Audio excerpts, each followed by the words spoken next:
thing is menstruation. It's huge amounts of healing vibrations. Religion versus spirituality. I mean, sex sells, right? And turns you into peanut butter.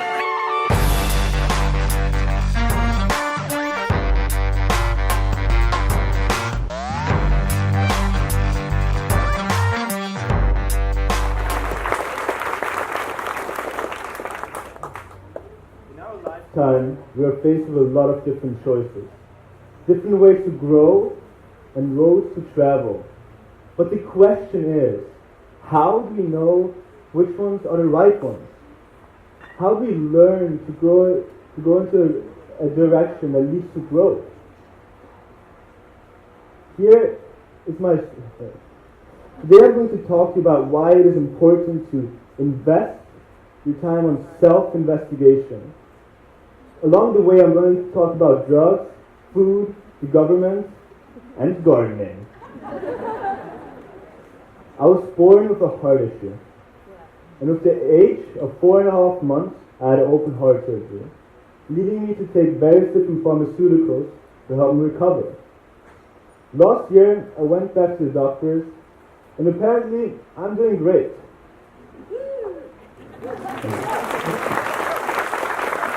However, this wasn't always the case. This couldn't run with the age of 11. This couldn't do certain things because it was too hard to do for him. But the turning point came when he joined a local athletics team.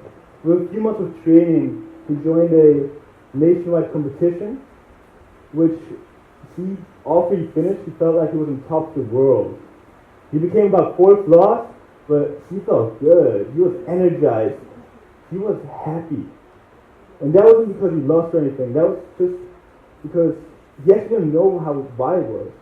So he snuck into his big brother's room, went on his computer, and researched Sportwissenschaft, the science behind sport.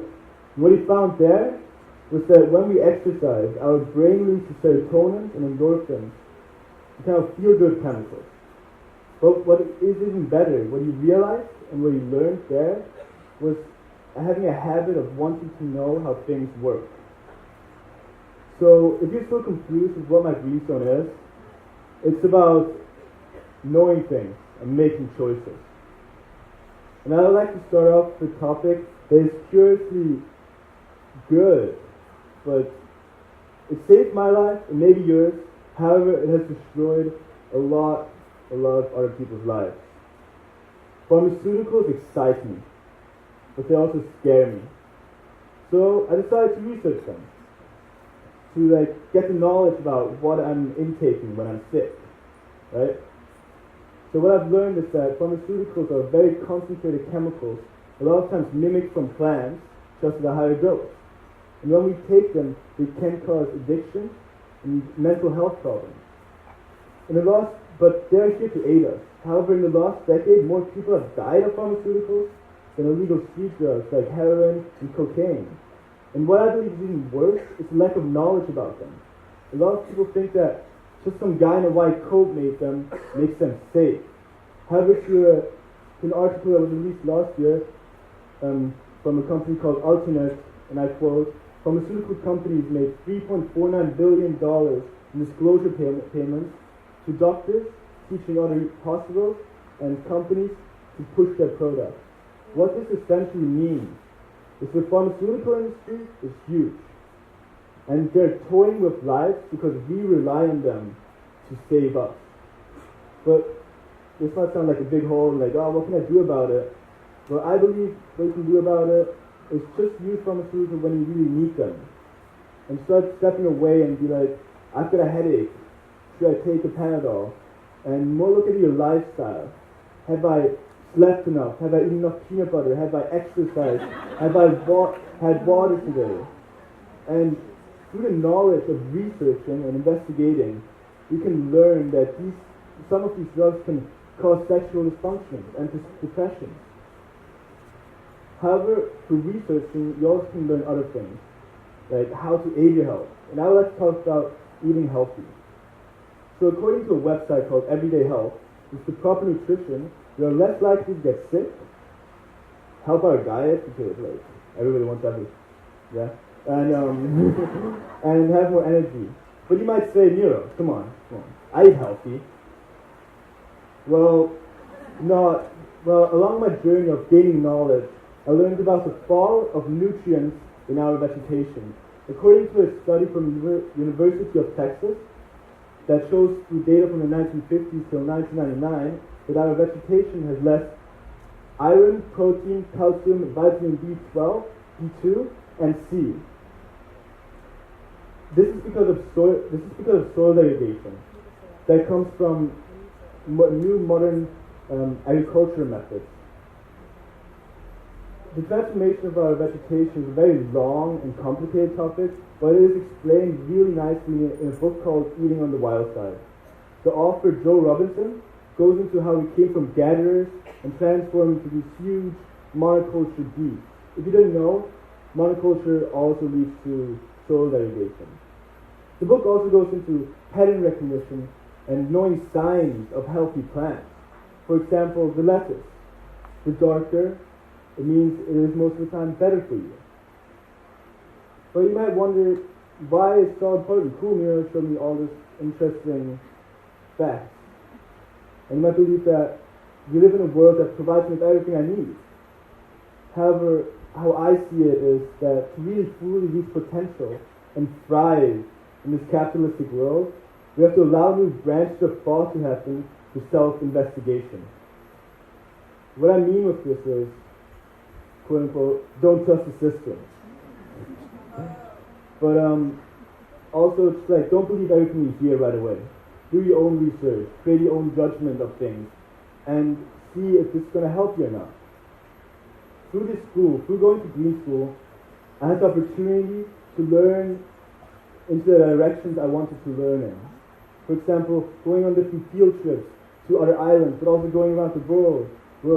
For instance, in Sumatra, I learned about antibiotics and how if you take them, you can build up a resistance, and then next time you take more to actually heal your cut.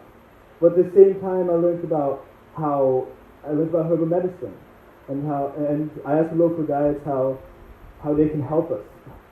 And he showed me this tree called dinkum. The black bark can be turned into a herbal tea, which can help with the immune system and other dysfunctions. And at the time, I took both. Like, I was last year with there, and at the time I took both. But using herbal medicine is one example to use herbal medicine over pharmaceuticals. And along my journey, along my travels, I had other experiences of learning about traditional medicine. For instance, in Greece, I learned about the probiotic effect of yogurt and how what you eat is connected to how you feel. In Marrakesh, I had conversations with herb sellers about how their tradition, how a lot of people still use herbs instead of using pharmaceuticals. And in Italy, I worked at a permaculture farm and looked at the probiotics and antibiotic effect of mushrooms and how they affect you. In Italy, I also looked into gardening, and it first sparked an interest in me in gardening. So when I was back in Bali, a Greenstone parents introduced me to a healer in Bindu. It's about north from here, very close. And with him, we restored his herbal garden. From there, I went on to work with Emasitam, a permaculture garden in Ubud, and an upcoming farm in Kintamani. There I learned skills like pruning and how to make seedlings. However, that wasn't enough for me. I wanted more. So last month, I took a permaculture course. There I learned permaculture is pretty much how to make most out of with what you've got. But it also taught me that we can survive without relying on the global market. And I want to start doing that. I want to stop knowing, but I want to start doing. And slowly step away from this huge chaos of the world there is and become self-sufficient. Because in a way, it is one of the only ways to truly make a change. Even if it's smaller things. And I encourage you to do the same. Like reusing a plastic bag or starting to recycle. Or also starting to buy organic. Because organic farms Don't rely on pesticides. And pesticides don't just harm you, the consumer, but also the person working in the field. Start buying locally, because even food has a carbon footprint. But the best way how I see it is to make your own garden. It's a great way to get back in touch with nature, and more importantly, to get back in touch with food. I started back in touch with food, like this mint here. I started growing from a seedling, and now it's a big bush at home.